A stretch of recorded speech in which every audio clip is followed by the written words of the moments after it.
قل یا اہل الکتاب، آپ فرمائیے، آپ کہیے اے اہل کتاب، لما تکفرون بآیات اللہ، اللہ کی آیتوں کا کیوں انکار کرتے ہو؟ واللہ شہید علی ما تعملون، حالانکہ اللہ تمہارے تمام اعمال پر گواہ ہے۔ آپ کہیے کہ اہل کتاب اللہ کی آیتوں کا کیوں انکار کرتے ہو، حالانکہ اللہ تمہارے تمام اعمال پر گواہ ہے۔ اچھا، اہل کتاب کو علم تھا کہ اسلام ہی دین حق ہے۔ اہل کتاب جانتے تھے کہ اسلام ہی حق کا دین ہے، دین حق ہے۔ اس لیے اللہ تعالیٰ نے فرمایا کہ اے اہل کتاب، جب تمہیں علم ہے کہ اسلام ہی دین حق ہے، تو پھر تم اللہ کی آیتوں کا کیوں انکار کرتے ہو؟ جب تمہیں معلوم ہے کہ اسلام ہی سچا دین ہے، یا تو تمہیں معلوم نہ ہوتا، تم جانتے ہو، جب تمہیں معلوم ہے تو تم کیوں انکار کرتے ہو؟ اچھا، اب سوچنے کی بات ایک اور ہے کہ یہاں پر اسپیشلی اہل کتاب کو مخاطب کیا گیا ہے، کفار اور مشرکین کو مخاطب نہیں کیا گیا، خاص طور پر اہل کتاب کو مخاطب کیا گیا خصوصیت کے ساتھ۔ تو اہل کتاب کو خصوصیت کے ساتھ کیوں مخاطب کیا گیا؟ مشرکین یا کفار کو کیوں نہیں مخاطب کیا گیا؟ تو اصل میں اللہ تعالیٰ نے تورات اور انجیل یہ اہل کتاب کو عطا فرمائی، کفار یا مشرکین کے پاس تو نہیں نہ تھی تورات یا انجیل، اہل کتاب پر نازل ہوئی تورات اور انجیل جو ہے۔ اور تورات اور انجیل کے اندر نبی کریم صلی اللہ علیہ وسلم کی نبوت کی حقانیت کے دلائل موجود تھے۔ نبی پاک صلی اللہ علیہ وسلم کی نبوت کی دلائل تورات اور انجیل میں موجود تھے، اور تورات اور انجیل میں وہ تمام علامات بھی موجود تھیں جو نبی کریم صلی اللہ علیہ وسلم سے ریلیٹڈ تھیں کہ نبی آخر الزماں کی کیا نشانی ہے۔ تو جب تم جانتے ہو کہ اسلام ہی دین برحق ہے جو آپ صلی اللہ علیہ وسلم لے کر آئی، تو پھر کیوں انکار کر رہے ہو؟ پھر تم کیوں انکار کرتے ہو؟ یہ چیز فرمائی، قل یا اہل الکتاب لما تکفرون بآیات اللہ، آپ کہیے کہ اے اہل کتاب اللہ کی آیات کا انکار کیوں کرتے ہو، کیوں اس کو تسلیم نہیں کرتے؟ اچھا، پھر ایک وجہ اور بھی تھی کہ کفار اور مشرکوں کی بنسبت جو اہل کتاب تھے وہ اس بات کی اور ان آیات کی اور ان نشانیوں کی اور نبی پاک صلی اللہ علیہ وسلم کی نبوت کے دلائل کی کفار اور مشرکین سے زیادہ معرفت رکھتے تھے یا کم معرفت رکھتے تھے؟ زیادہ معرفت رکھتے تھے۔ ان پر کتابیں تو نہیں نازل ہوئی تھیں، کتابیں تو اہل کتاب پر نازل ہوئیں، انجیل اور تورات شریف جون سی ہے۔ تو اس لیے بھی خاص طور پر اہل کتاب کو مخاطب کیا کہ جب تم نبی پاک صلی اللہ علیہ وسلم کی نبوت کے دلائل، خدا کی معرفت، کیونکہ الوہیت اور توحید کے تو وہ لوگ بھی قائل تھے نا، پھر نبیوں کے ماننے والے تو وہ بھی تھے نا، پھر جب تم یہ چیز جانتے ہو اچھی طرح پھر بھی تم انکار کرتے ہو، تو آپ کہیے اہل کتاب اللہ کی آیتوں کا کیوں انکار کرتی ہو جن سے؟ واللہ شہید علی ما تعملون، حالانکہ اللہ تمہارے اعمال پر گواہ ہے۔ اگلی آیت میں فرمایا قل، آپ کہیے یا اہل الکتاب، پھر اہل کتاب کو، لما تصدون عن سبیل اللہ، تم اللہ کے راستے سے کیوں روکتے ہو؟ پہلے تھا کہ تم کیوں انکار کرتے ہو اللہ کی آیتوں سے، اب کیا فرمایا جا رہا ہے کہ تم اللہ کے راستے سے کیوں روکتے ہو؟ قل یا اہل الکتاب، اہل کتاب، لما تصدون عن سبیل اللہ، تم اللہ کے راستے سے کیوں روکتے ہو؟ من آمن تبغونها عوجا وانتم شہداء، تم ایمان والوں کے راستے کو بھی ٹیڑھا کرنا چاہتے ہو، حالانکہ تم خود یعنی اس دین کے برحق اور سچا ہونے کے اوپر کہ یہ دین برحق ہے اور یہ دین سچا ہے، تم خود بھی گواہ ہو، تم خود بھی گواہ ہو، اور تم پھر بھی ایمان والوں کے راستے کو، تم ان کو اللہ کے راستے سے بھی روکتے ہو اور تم ان کے راستے کو ٹیڑھا بھی کرتے ہو، تم چاہتے ہو کہ ان کے راستے کو ٹیڑھا کر دیا جائے، تم ان کے راستے کو، تو وَمَا اللَّهُ بِغَافِلٍ عَمَّا تَعْمَلُونَ، اور اللہ تمہارے اعمال سے غافل نہیں ہے۔ اچھا، اب کہ اے اہل کتاب تم اللہ کے راستے سے کیوں روکتے ہو؟ کیسی؟ وہ ایسے کہ پیچھے بھی اگر آپ کو یاد ہو تو قرآن پاک کی تفسیر کے اندر تفصیل سے ہم نے وہ تمام چیزوں کا مطالعہ کیا تھا کہ یہ کس طریقے سے سادہ لوگ، جو سادے یا نئے نئے جو لوگ مسلمان ہوتے تھے، یہ کس طریقے سے ان کے دلوں کو اسلام سے خلاف کرتے تھے، اسلام کے خلاف کرتے تھے، یہ کس طرح ان کے دلوں میں اسلام کے متعلق شکوک و شبہات ڈالتے تھے، اور سادہ اور جو نئے نئے لوگ اسلام لائے ہوتے تھے ان کو اسلام سے توڑنے کی کوشش کرتے تھے۔ مثلا ہم یہ بھی پیچھے قرآن پاک کے بیان کے اندر یہ گزرا کہ یہ ناسخ اور منسوخ کے معاملے میں مسلمانوں کو پریشان کرتے تھے کہ یہ کیسے ممکن ہے کہ خدا کا کلام ہو اور پہلے ایک آیت جو نازل کر دی گئی بعد میں اس کے حکم کو منسوخ کر دیا گیا اور اس کے بعد دوسری آیت لے آئی گئی۔ اسی طرح وہ پھر یہ کہتے تھے کہ تمہیں نہیں معلوم کہ تورات کے اندر لکھا ہے کہ جو شریعت قیامت تک باقی رہے گی وہ حضرت موسیٰ علیہ السلام کی شریعت ہے، وہ تو موسیٰ علیہ السلام کی شریعت ہے، ہم نے تورات شریف کے اندر پڑھا ہے، وہ تو موسیٰ علیہ السلام کی شریعت ہے۔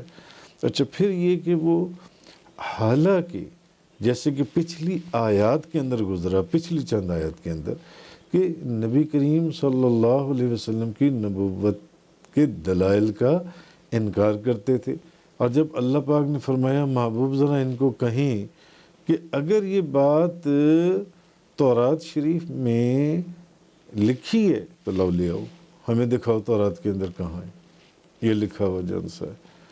تو اب جب کہتے تھے کہ تورات شریف لے کر آؤ تو تورات شریف نہیں لاتے تھے۔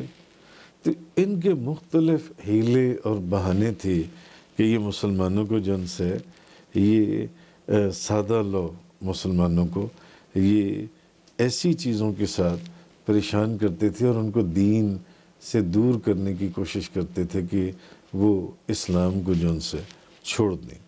اچھا، پھر یہ کہ تم نہ صرف ان کو اللہ کے راستے سے روکتے ہو، بلکہ تم ایمان والوں کے راستے کو بھی ٹیڑھا کرنا چاہتے ہو۔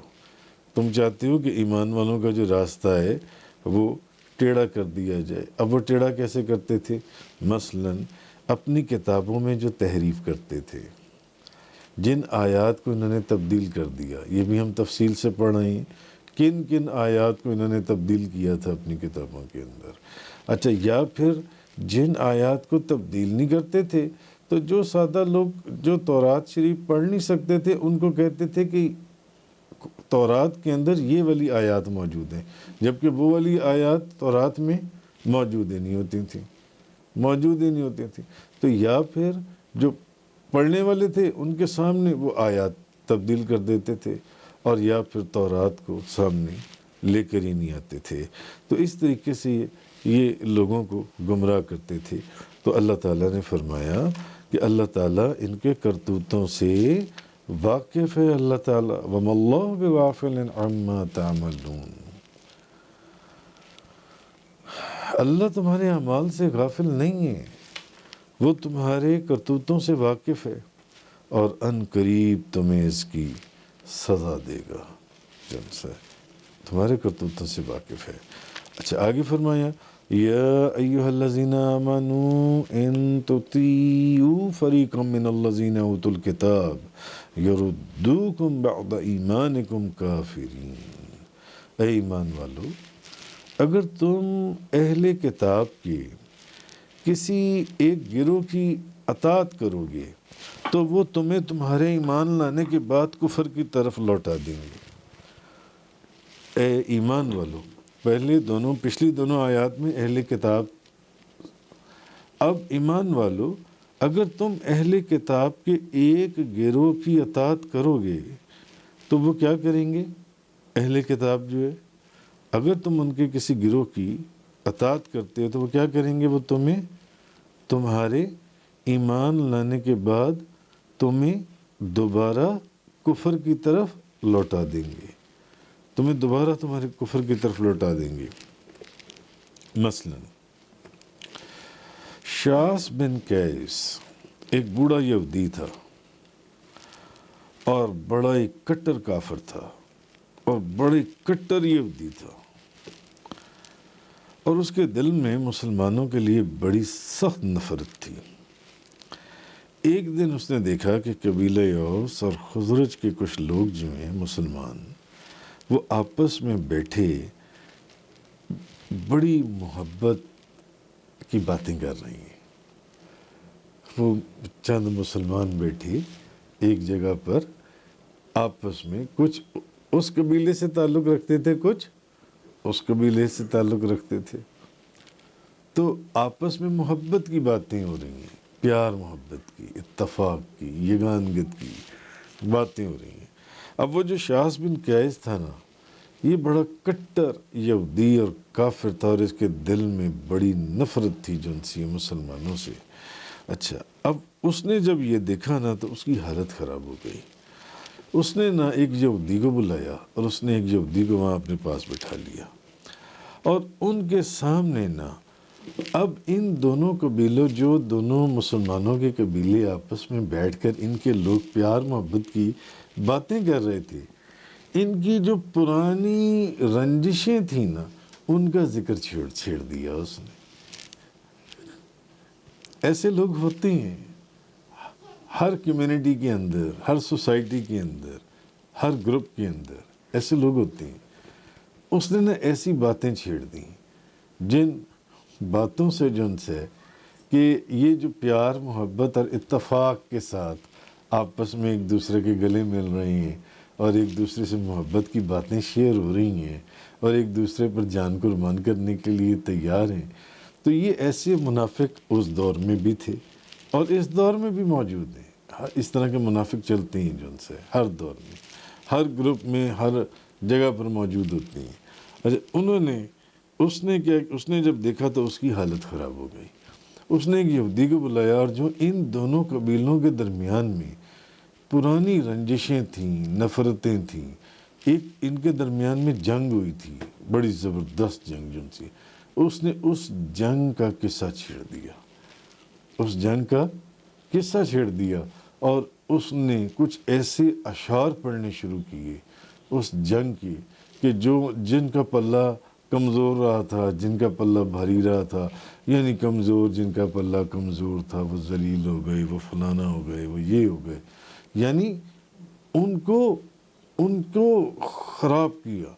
ہوا کیا کہ اب وہ جو دونوں گروپس بیٹھے ہوئے تھے، ان دونوں گروپس کے اندر ایک دم آہستہ آہستہ ذرا نوک جھوک، اور اس نے یار ایسے کہاں ہوا تھا ٹھیک ہے، ایسا ہوا تھا، تم غلط کہتے ہو، تم صحیح کہتے ہو۔ وہ جو پیار محبت کی باتیں تھیں وہ آپس میں تلخیوں میں تبدیل ہو گئی، اور وہ ہوتے ہوتے اسی نشست کے اندر بیٹھے بیٹھے اس قبیلے کے لوگوں نے بھی اور اس قبیلے کے لوگوں نے بھی تلواریں نکال لی، اور اس سے پہلے کہ وہاں پر کوئی شہید ہو جاتا یا کوئی خون خرابہ ہو جاتا یا کوئی نقصان ہو جاتا، نبی کریم صلی اللہ علیہ وسلم کو خبر پہنچی تو نبی کریم صلی اللہ علیہ وسلم فوراً آپ تشریف لائے، اور آپ نے کہا تم لوگوں کو کیا ہو گیا؟ پھر نبی پاک صلی اللہ علیہ وسلم نے آپ نے ان کو سمجھایا، تو تب مسلمانوں کو یہ احساس ہوا کہ یہ تو شیطان کا چیلا تھا جو ان سے یہ بندہ، اور شیطان کے وسوسے تھے، اور یہ دشمنوں کا ایک ہتھیار تھا جو ہتھیار انہوں نے پھینکا۔ خیر پھر وہ دونوں گروپس یا دونوں قبیلے، دونوں طرف کے مسلمان وہ آپس میں رونے لگے، اور انہوں نے ایک دوسرے کو گلے لگایا، اور پھر نبی پاک صلی اللہ علیہ وسلم کی اطاعت اور موافقت کرتے ہوئے چلے گئے، اور اس طرح وہ جو آگ اس نے بھڑکائی تھی، اللہ تعالیٰ نے نبی کریم صلی اللہ علیہ وسلم کی برکت سے جو ان سے اس آگ کو بجھا دیا جو ان سے، تو تب اللہ تبارک و تعالیٰ نے یہ جو آیہ کریمہ نازل فرمائی کہ یا ایھا الذین آمنوا ان تطیعوا فریقا من الذین اوتوا الکتاب یردوکم بعد ایمانکم کافرین، اے ایمان والو اگر تم اہل کتاب کے ایک گروہ کی اطاعت کرو گے تو وہ تمہارے ایمان لانے کے بعد بھی تمہیں دوبارہ کفر کی طرف لوٹا دیں گے۔ ان کی کسی بات کی اطاعت نہ کرو، یہ بڑے بے ایمان اور بڑے ہی یہ فراڈی قسم کے لوگ ہیں، ان کی بات بالکل نہ سمجھو۔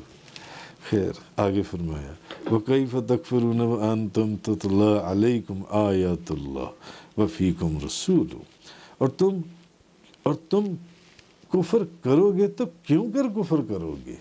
بتاؤ، حالانکہ تم پر اللہ کی آیات کی تلاوت کی جاتی ہے اور تم میں اس کا رسول موجود ہے۔ کفر کرو گے، کیوں کفر کرو گے؟ کیسے کفر کرو گے؟ اس لیے کہ اس وقت رات دن قرآن نازل ہو رہا تھا، اور صحابہ کرام ان مجلسوں میں موجود ہوتے تھے، اور نبی کریم صلی اللہ علیہ وسلم کی کیا کہتی ہیں زیر سایہ موجود ہوتے تھے۔ تم پر تو قرآن نازل ہو رہا ہے، تم کیسے اس چیز سے جو ان سے دوبارہ سے تم کیوں کر کفر کرو گے حالانکہ تم پر اللہ کی آیات تلاوت کی جاتی ہیں۔ واہ سبحان اللہ، وفیکم رسول، اور تم میں تو اس کا رسول موجود ہے، یعنی میرے محبوب میرے رسول کے وجود کی برکت اتنی ہے، تم کیوں کفر کرو گے؟ کیوں کفر کرو گے جن سے؟ اب یہ ضروری نہیں ہے کہ اس وقت اگر آیات نازل ہو رہی تھی تو آج کل آیات نازل نہیں ہو رہی تو اب کیا بنے گا؟ اس وقت نبی کریم صلی اللہ علیہ وسلم بظاہر آپ سرکار موجود تھے تو اب کیا بنے گا جن سے؟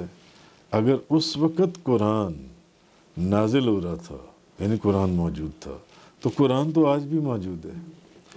اس وقت بھی کوئی قرآن کی ایک سورت کا مقابلہ کوئی ایک سورت لا سکا؟ ایک آیت کے بدلے میں کوئی ایک آیت لا سکا؟ تو آج بھی کیا ایک سورت کے بدلے میں کوئی ایک سورت یا ایک آیت کے مقابلے میں کوئی ایک آیت لا سکا؟ تو قرآن آج بھی موجود ہے، اللہ کا کلام آج بھی موجود ہے، اور ہاں نبی کریم صلی اللہ علیہ وسلم تو نبی کریم صلی اللہ علیہ وسلم کی زبان مبارک کے ہر کلام اور آپ کی ہر ادا کو آپ کے صحابہ کرام نے حدیثوں کی صورت میں محفوظ کر لیا تھا، اور وہ صحائح ستہ یا بے شمار اور سینکڑوں کتابوں کی موجودگی سینکڑوں کتابوں کے اندر نبی پاک صلی اللہ علیہ وسلم کی کم و بیش ہر ادا محفوظ ہے۔ تو قرآن آج بھی موجود ہے اور حدیث آج بھی موجود ہے۔ قرآن اس وقت بھی موجود تھا، حدیث اس وقت بھی موجود تھی۔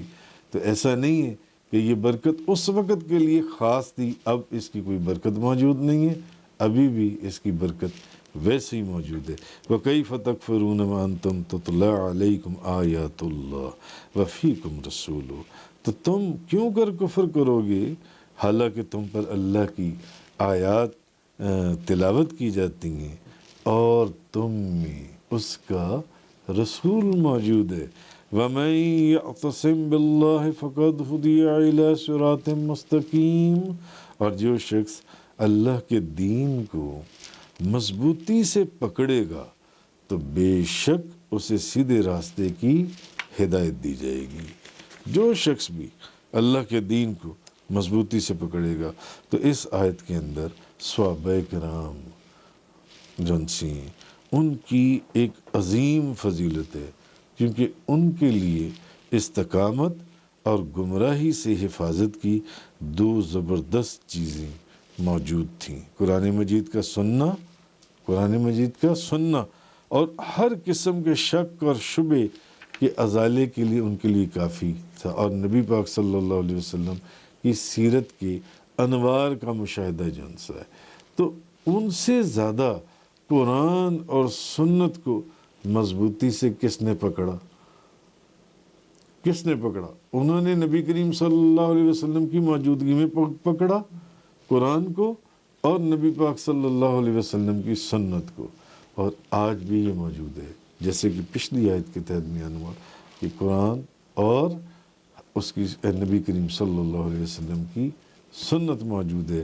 تو جس نے قرآن اور سنت کو مضبوطی سے پکڑ لیا وہی لوگ ہیں جو سیدھے راستے کے اوپر چلنے والے لوگ ہیں۔